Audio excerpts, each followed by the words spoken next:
எப்பவுமே பல்லாவர சந்தைக்கு மதியத்துக்கு மேலே போய் தான் பழக்கம். ஸோ இந்த தடவை ஈவினிங் ஒரு 6 மேலே போகலான்னு சொல்லிட்டு போயிருந்தேன். உண்மையாகவே மதியத்துக்கும் நைட்டு போகிறதுக்கும் செம்ம டிஃப்ரெண்ட்டாக இருந்தது. நானே எதிர்பார்க்கல. வீடியோ மட்டும் கொஞ்சம் ஸ்கிப் பண்ணாமல் பாருங்கள். சேனலை மறக்காமல் கொஞ்சம் சப்ஸ்கிரைப் பண்ணிக்கோங்க. இதுக்கு முன்னாடி பல்லாவர சந்தை வீடியோவில் நிறைய பேர் கமெண்ட்டில் கேட்டிருந்தீங்க பல்லாவர சந்தை டைமிங் எவ்வளோன்னு. நான் எல்லாருக்கிட்டையுமே 6 மணினே சொல்லியிருந்தேன். காலையில் 6 மணிலேருந்து ஈவினிங் 6 மணின்னு. பட் வந்து பார்த்தீங்கன்னா நீங்கள் 6 மணிக்கு, அதாவது ஈவினிங் 6 மணிக்கு மேலே பல்லாவர சந்தை வந்தீங்கன்னா செம்ம கூட்டங்க. ஆக்சுவலாக நான் எதிர்பார்க்கவே இல்லை இவ்வளோ கூட்டம் இருக்கும் அப்படின்னு சொல்லிட்டு. நாம் எப்போவுமே எப்படி என்ன நினைப்பேன்னா, ஒரு 5 மணி 6 மணிக்கு மேலே லைட் இருக்காததுனால மோஸ்ட்லி கடையெல்லாம் எடுத்துருவாங்க அப்படிங்கிற மைண்ட் செட்டில் தான் இது வரைக்கும் இருந்திருந்தேன். நான் ஒரு 5 மணி 5:30 வரைக்கும் தான் இது வரைக்கும் பல்லாவர சந்தை போயிருக்கேன்.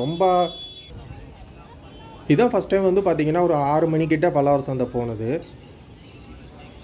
நைட்டுங்கிறதுனால என்னால் வந்து ஃபுல்லாக கவர் பண்ண முடியல. ஒரு சிலர் தான் கவர் பண்ணியிருக்கேன். மோஸ்ட்லி வந்து பார்த்திங்கன்னா நான் இந்த தடவை பல்லாவர சந்தையில் நிறைய பர்ச்சேஸ் பண்ணியிருந்தேன். வீட்டுக்கு தேவையான வெஜிடபிள்ஸ், காய்கறி இந்த தடவை பர்ச்சேஸ் பண்ணியிருந்தேன்.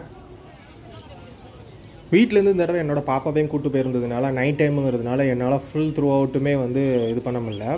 ஜஸ்ட் கொஞ்சம் தான் போயிட்டு அப்படியே திரும்பிட்டேன். பெட்ஸு பார்த்திங்கன்னா மோஸ்ட்லி ஈவினிங் எல்லா பெட்ஸுமே இருக்குது. செம கூட்டம் வேறு பெட்ஸ் வாங்குறதுக்கும்.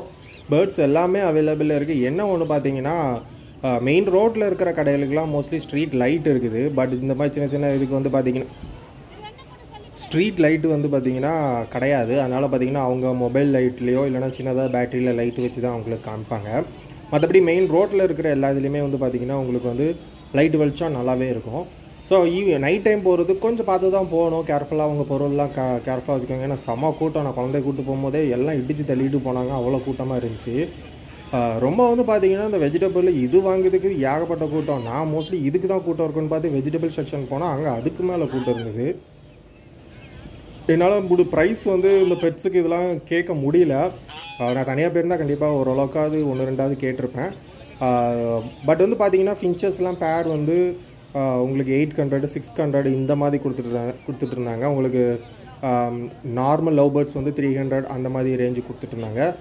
சிக்ஸை பொறுத்த வரைக்கும் உங்களுக்கு கண்ணூர் வந்து 2500லேருந்து 3500 வரைக்கும். சன் கண்ணூர் வந்து பைனாப்பிள் கண்ணூர் அந்த ரேட்டு. சன் கண்ணூர் வந்து பார்த்திங்கன்னா உங்களுக்கு 4500லேருந்து 5000 வரைக்கும் அந்த ரேஞ்சு கொடுத்துட்ருந்தாங்க. ஷாப்ஸ் வந்து பார்த்திங்கன்னா கோழி வந்து கடையெல்லாம் மதிய டைமில் கொஞ்சம் நிறையா இருக்கிறாப்புல இருக்கும். ஈவினிங் டைமில் கொஞ்சம் கம்மியாக இருக்கிறாப்புல இருந்தது. மோஸ்ட்லி எல்லாம் இது பண்ணிட்டு போயிட்டாங்கன்னு நினைக்கிறேன். மற்றபடி பார்த்திங்கன்னா பழைய பொருட்களாக இருக்கட்டும், மற்ற ஷாப்ஸாக இருக்கட்டும் எல்லாமே அவைலபிளாக இருந்துச்சு. ஸோ என்ன நான் எதிர்பார்க்கல. ஏன்னா நான் எப்பவுமே வந்து ஒரு 3 o'clock மதியம் ஒரு 3 மணி போய் தான் எனக்கு பழக்கம். ஸோ இதான் ஃபஸ்ட் டைம் வந்து பார்த்திங்கன்னா ஒரு 6 o'clock கிட்ட போனேன். பார்த்திங்கன்னா 6 o'clock அப்புறமே கூட்டம் வந்துக்கிட்டே இருந்தது. ஸோ நான் எப்பவுமே அதை சஜஸ்ட் பண்ண மாட்டேன் உங்களுக்கு 6 o'clock மேலே அப்படிங்கிறது. நீங்கள் போகிறதா இருந்தால் ஒரு 3 o'clock 4 o'clock போயிருங்க. அதான் கரெக்டாக இருக்கும். உங்களுக்கு விசிபிளாக இருக்கும் எல்லாமே. நைட் டைம் செம்ம கூட்டமாக இருந்தது.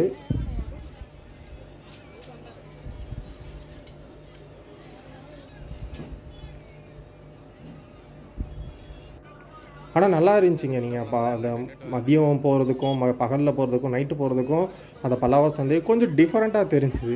நல்லா ஜகன்னு அந்த ஏரியா இருந்தோன்னா உங்களுக்கு டைம் பாஸ் பண்ணணும் அப்படின்னா ஒரு 6 o'clock மேலேனா ஃப்ரைடேனா கண்டிப்பாக வந்து ஜஸ்ட் இங்கே வந்துட்டு போகலாம். நீங்கள் ஒரு வாக் மாதிரி. அது மாதிரி பார்த்திங்கன்னா சாப்பிட்ற ஐட்டம்ஸும் கொஞ்சம் நிறையா இருந்துச்சு. லாஸ்ட் டைம் நீங்கள் மதியம்லாம் போனீங்கன்னா அந்த வெயிலில் மோஸ்ட்லி அந்த தள்ளு வண்டியில் போட்டு சாப்பிட்றதுக்கு இது பண்ணுவாங்க. அதெல்லாம் பெருசாக இருக்காது.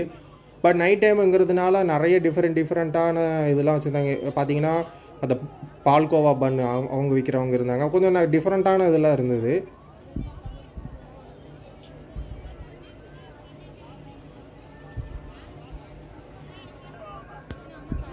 ஸோ நான் இந்த தடவை வந்து பார்த்திங்கன்னா வீட்டுக்கு கொஞ்சம் க்ராசரிஸும் வெஜிடபிள்ஸும் தான் மெயினாக வாங்குறதுக்கு வந்தேன்.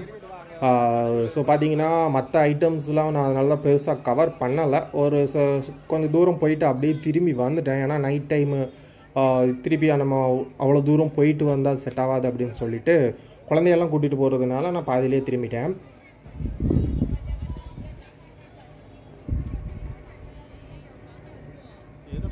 சைக்கிள்ஸை பொறுத்த வரைக்கும் நான் முன்னாடி எப்போவுமே சொல்கிறது தான், இங்கே வாங்குறது வந்து நான் புது சைக்கிள் வாங்குறது எப்போவுமே வந்து சஜஸ்ட் பண்ண மாட்டேன். நீங்கள் பழைய சைக்கிள் வாங்கிக்கலாம். புது சைக்கிள் கம்மியான ரேட்டுக்கு அந்த சின்ன கிட்ஸ் சைக்கிள்லாம் ஒரு ₹2000 அந்த ரேஞ்சுக்குள்ளே கிடச்சிதுன்னா வாங்கிக்கோங்க. ஏன்னா நீங்கள் புதுசாக வாங்கிக்கிட்டு எதாவது ப்ராப்ளம்னா எங்கே எடுத்துகிட்டு போகணும் அப்படிங்கிறது ஒரு பெரிய பிரச்சனையாக இருக்கும்.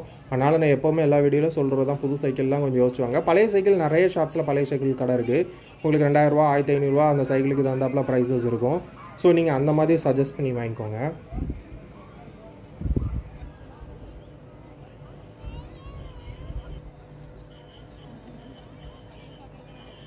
க்ராசரிஸ் பார்த்தீங்கன்னா நீங்கள் தாராளமாக இங்கே வந்து வாங்கலாம்.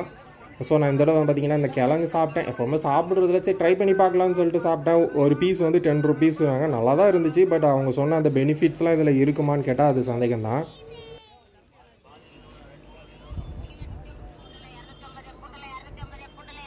நீங்கள் வெஜிடபிள்ஸ் இதெல்லாம் தாராளமாக இங்கே வந்து வாங்கிக்கலாம். நான் அந்த சின்ன குழந்தைக்கு ஸ்லிப்பர்ஸ் வாங்கலான்னு சொல்லிட்டு ட்ரை பண்ணேன். ஒரு ₹100 தான் சொன்னாங்க. பட் அது அந்த ஓகே, நீங்கள் ஜஸ்ட் ரஃப் யூஸ் வாங்குறதுக்கு வேணால் வாங்கிக்கலாம். பார்க்க நல்லா இருந்துச்சு. ₹100 சொன்னாங்க. பார்கெயின் மோஸ்ட்லி பண்ண முடியாது ஏன்னா ₹100 சொல்கிறதுனால. பட் நல்லா இருந்தது வாங்குறதுக்கு.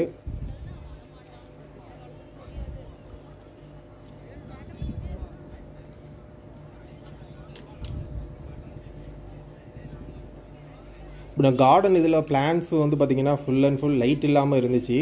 ப்ரைஸ் எப்பவும் போல தாங்க இருக்கும் அங்கே கார்டன் இதை பொறுத்த வரைக்கும். உங்களுக்கு வந்து 3 பிளான்ஸ் வந்து 100ல் இருக்கும், 60ல் இருக்கும். பாக்கெட்டில் வச்சுருந்தா ஒரு ரேட், அந்த மாதிரி ஒவ்வொன்றும் ஒவ்வொரு ரேட்டில் வச்சுருப்பாங்க.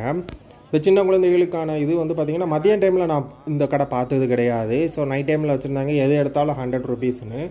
ஸோ இதில் உங்களுக்கு தேவையான இதை கரெக்டாக எடுத்திங்கன்னா ₹100க்கு ஓகேயாக தான் இருக்கும். ஸோ என் பொண்ணு வந்து பார்த்திங்கன்னா பார்த்தோன்னே எனக்கு ஏபிசிடி வேணும் அந்த லெட்டர்ஸில் இருக்கிறது கேட்டுகிட்டே இருந்தா. சரின்னு சொல்லிட்டு அது வேணால் ₹100 இது.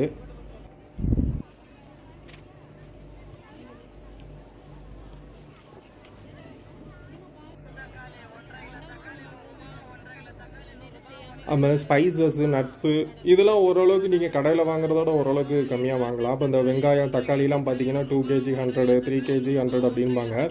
இது நீங்கள் அந்த கேஜி கணக்குலேயே வாங்கிட்டீங்கன்னா உங்களுக்கு ஒத்தா இருக்கும். நீங்கள் எனக்கு 1 kg கொடுங்க, ½ kg கொடுங்கன்னா அந்த ப்ரைஸ் வந்து ஆஃப் பண்ணி கொடுக்க மாட்டாங்க. அது அதிகமாக தான் இருக்கும். ஸோ நீங்கள் அவங்க அதில் என்ன டிஸ்பிளே பண்ணியிருக்காங்களோ அதை வாங்கிட்டீங்கன்னா அந்த ப்ரைஸில் உங்களுக்கு இருக்கும்.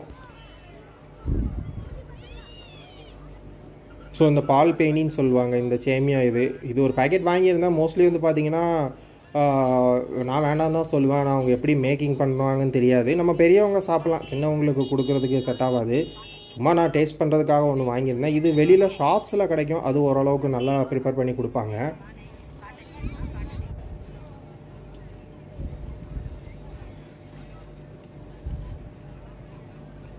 அதுமாதிரி பார்த்திங்கன்னா நிறைய ட்ரெஸ்ஸஸ்ஸு அதுக்கெலாம் ஓரளவுக்கு கம்மியான ரேட்டில் கிடைக்கும். நான் சொன்னேன் பார்த்திங்களா அந்த பன்னு கடை, இதெல்லாம் ஈவினிங் டைமில் நான் பார்த்தது கிடையாது, அதாவது மதிய டைமில். ஸோ இப்போ பார்த்திங்கன்னா அவைலபிள் இருக்குது உங்களுக்கு ₹20 தான், ₹20 ₹25 தான். பால்கோவா பன்னு, சாக்லேட் பன்னு அந்த மாதிரி டிஃப்ரெண்ட்டாக இருந்தாங்க. நான் மெயினாக அந்த வார பல சந்தைக்கு நாட்டுக்கோழி முட்டை ஒரிஜினல் கிடைக்குமான்னு தான் வந்தேன். பட் எனக்கு பொறுத்த வரைக்கும் சந்தையில் எங்கேயுமே ஒரிஜினல் இல்லை. இங்கே பார்த்தா நாட்டுக்கோழி முட்டைன்னு சொன்னாங்க, ஒரு டசன் ₹100 சொன்னாங்க. எப்போவுமே நாட்டுக்கோழி முட்டை வந்து ரொம்ப கம்மியான ரேட்டுக்கு எங்கேயுமே கொடுக்க மாட்டாங்க. ₹18 ₹20 வரும் ஒரு முட்டையே. இவங்க வந்து டசன் வந்து ₹100 ப்ளஸ் எக்ஸ்ட்ரா ஒன்று கொடுத்தாங்க. கண்டிப்பாக அது வந்து ஒரிஜினலாக இருக்க வாய்ப்பு இல்லை. பட் சரி பரவாயில்லன்னு சொல்லிட்டு நான் வாங்கியிருந்தேன். ஸோ உங்களுக்கு சென்னையில் இருக்கிறவங்க எங்கே ஒரிஜினலான நாட்டுக்கோழி முட்டை கிடைக்கிதுன்னு உங்களுக்கு தெரிஞ்சிருந்தால் சொல்லுங்கள். கண்டிப்பாக அது மற்றவங்களுக்கு யூஸ்ஃபுல்லாக இருக்கும். என்னை பொறுத்த வரைக்கும் சந்தையில் வந்து நாட்டுக்கோழி முட்டை யாருமே ஒரிஜினலாக கொடுக்குறாப்புல எனக்கு தெரியல. சார் நான் சொன்ன மாதிரி காய்கறி வாங்குறதுக்கு பார்த்திங்கன்னா தனியாக சந்தை இருக்கும், தனியாக அந்த மெயினில் இருக்கும். பார்த்திங்கன்னா செம கூட்டம், அது உள்ளுக்கு போய்ட்டு வெளியவே வர முடியல. ஆனால் காய்கறி ரேட்லாம் ஓரளவுக்கு கம்மியாக இருந்துச்சு. கூறு ₹20 அந்த மாதிரிலாம் ஃப்ரெஷ்ஷாக தான் தெரிஞ்சுது எல்லாமே. நான் கொஞ்சம் ஃப்ரூட்ஸும் கொஞ்சம் வெஜிடபிள்ஸ் மட்டும் வாங்கியிருந்தேன். டைம் நான் வந்து ஆல்மோஸ்ட் கிளம்புற டைம் வந்து பார்த்திங்கன்னா ஒரு 7:45 8 ஆயிடுச்சு. அப்போவும் பார்த்திங்கன்னா கூட்டம் வந்து கம்மியாகவே ஆகலை, நிறைய கூட்டம் வந்துக்கிட்டே தான் இருந்துச்சு. பைக் பார்க் பண்ணுறதுக்கே சுத்தமாக இடம் இல்லை. ஸோ நீங்கள் ஈவினிங்கில் மதியம் டைமில் வெயிலாக இருக்குதுன்னு நினச்சிங்கன்னா கண்டிப்பாக வந்து நைட் டைம் தாராளமாக வாங்க. எல்லா கடையுமே அவைலபிளாக தான் இருக்குது, எல்லா ஷாப்ஸும் அவைலபிளாக தான் இருக்குது. உங்களுக்கு என்ன தேவையானதோ தாராளமாக வந்து நைட் டைமும் வாங்கிக்கலாம். ஸோ இந்த வீடியோ பிடிச்சிருந்தால் லைக் பண்ணுங்கள், ஷேர் பண்ணுங்கள், மறக்காமல் சேனலை மட்டும் கொஞ்சம் சப்ஸ்கிரைப் பண்ணிக்கோங்க.